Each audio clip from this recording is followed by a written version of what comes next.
everyone, this is the video tour for the Redemption server as it stands right now. I realize there will be some things you may see in this video that kind of don't look right, but understand, I know that these problems exist. So we're going to start out with some of the newer shops that have been done so far, like the breeder. It had a pretty fair amount of dialogue change, but in the end we ended up giving them pet cards and other pet assorted items that would be useful. Now this item list is of course subject to change, so let's move on.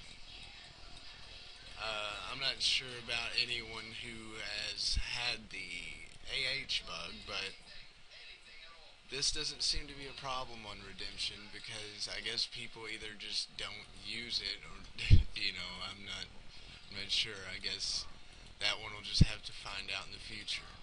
There have been some little additives to the minor shops, like the weapon shop here.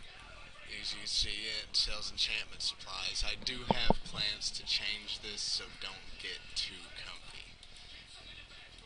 The blacksmith here was done by Kale, and now goes up to level 20 instead of level 10. You wouldn't think it would be much of a difference, but it really is. And of course, the enchantment supplies, the rank 2 through 4 blessed stabilizing powder. Prices are subject to change. And then this was an earlier project of mine that still has to be redone because the prices are kind of high, but you've got your standard armor guy here. He has the helmet option, like I said, kind of overpriced, but I plan to do the prices in there again, and of course you got your capes. These shops are less liked by the testers due to the prices in HV, because I spent more time there. So that's where I'm going to head right now, just give you a little look at what's coming in HV.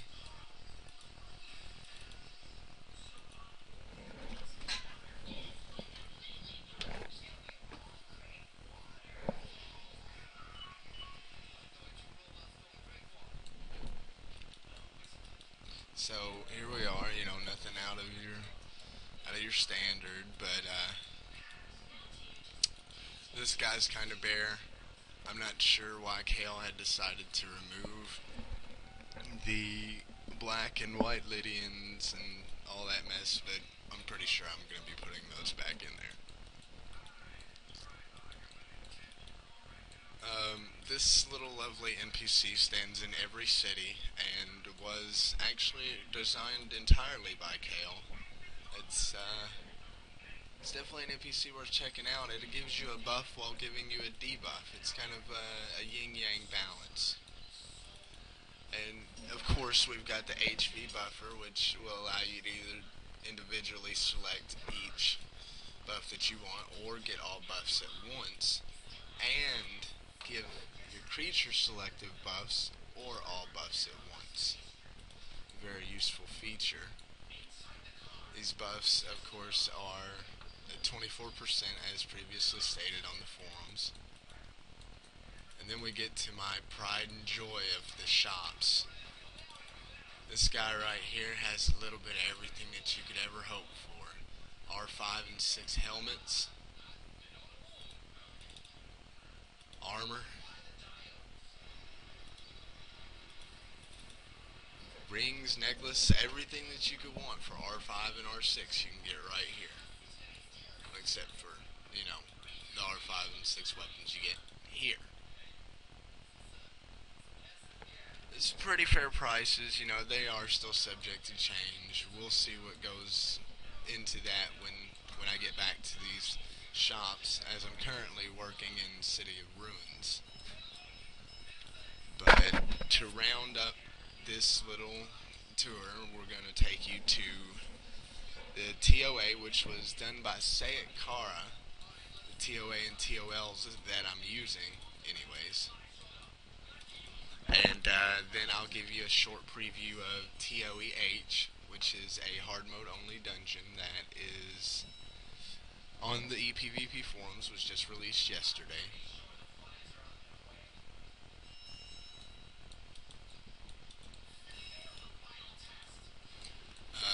much has changed out here. I decided not to spawn anything crazy. I mean, I might think about throwing some death tyrants around out here. Maybe actually setting up that Evo 2 death tyrant to be a boss, which it's supposed to be. Double asterisk.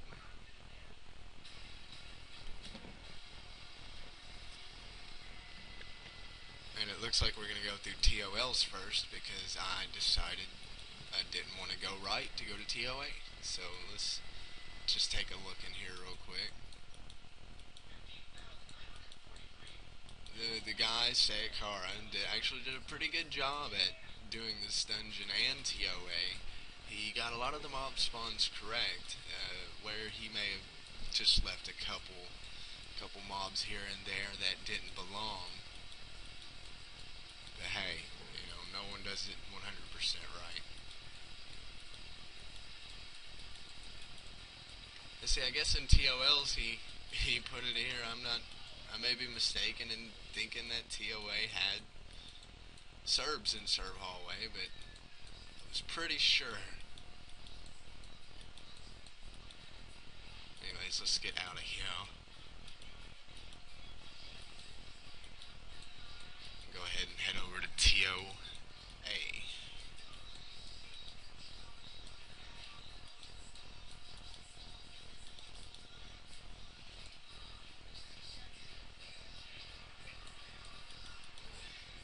Now, when you see me running around this island, not getting hit for jack or all this, realize that I am GM buffed and that it's simply for ease of use because even with my plus 25 gear on at level 170 without any of my buffs, I can still die fairly easily in TOE because the front mob, which is I believe a 167 white dragon, the triple plus white dragon of course, he hits me for about 4k and above.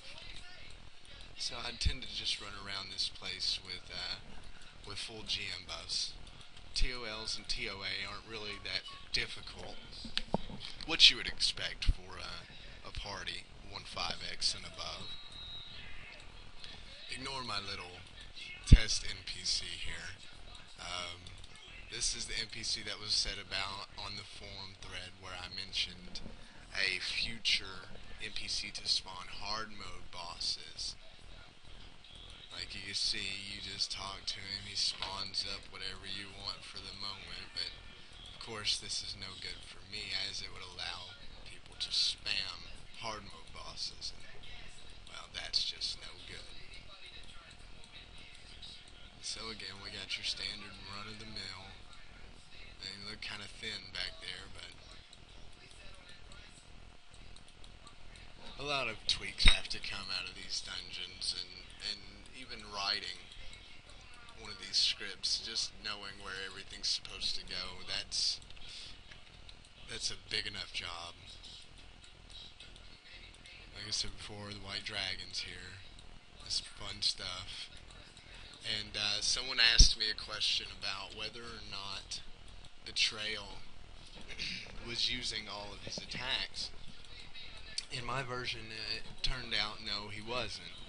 And even in Sayakara's fix, which is here, it's simply not the right version of Betty, so he's just going to sit there and attack you normally like any other mob would. This may not be the ideal solution to some, but right now it's what we've got, so it's what we're going to work with. And we'll finish up our little tour here with TOE as my slowness gets there.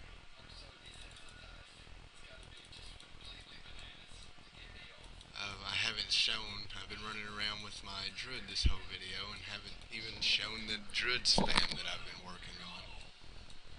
I guess we'll get to that up here, where I will more than likely just kill one of the mobs. Just to reference kind of how hard they are, even with GM buffs and plus 25 gear. So here we is.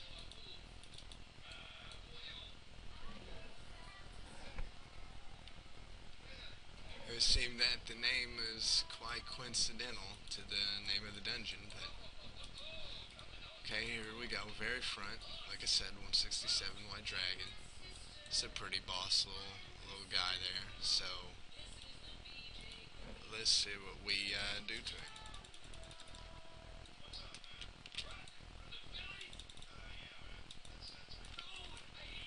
I mean, they're not so hard to take down when you're amped up to the point of craziness like this attack. Now, take in contrast and think about how hard this fella here would be without any of this power that I've got backing me. Like I said, without buffs, he hit me for about 4k each. And this is 167. This dungeon goes up to 185, which we'll get to here in a moment. I'm not gonna just leave you hanging without showing you the good stuff.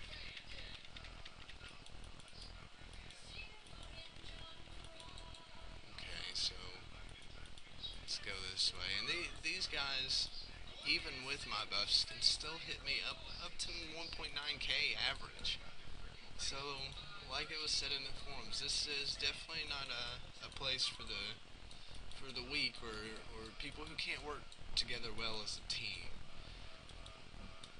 And well, for some who can work together well as a team, we had a group of 4 testers in here last night that absolutely failed to quad Sandlord. I was part of it. Of course, I got to laugh at the whole event. Well, none of us died. Well, some of us died a couple times, but we had Godmother Fairy Bottle, so it's all good.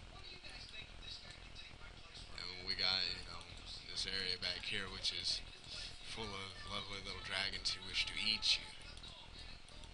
Let's get out of here.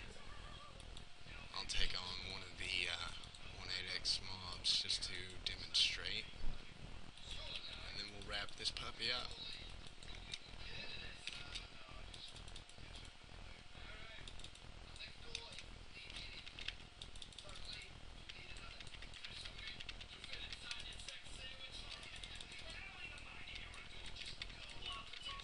They're not that tough. I mean, they got they got a lot more health than you'd realize, but that's what being a pro druid is all about, especially when you have your druid spam. I don't know, I've had a lot of fun with this class since I enabled this skill on it. It's pretty easy in comparison to having to always switch out between axe to do this and staff to do that. When you think about it, how much of a magician the druid was originally intended to be.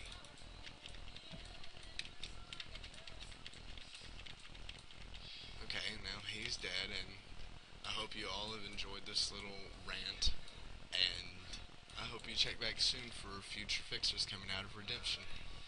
Thanks a lot, and see you later.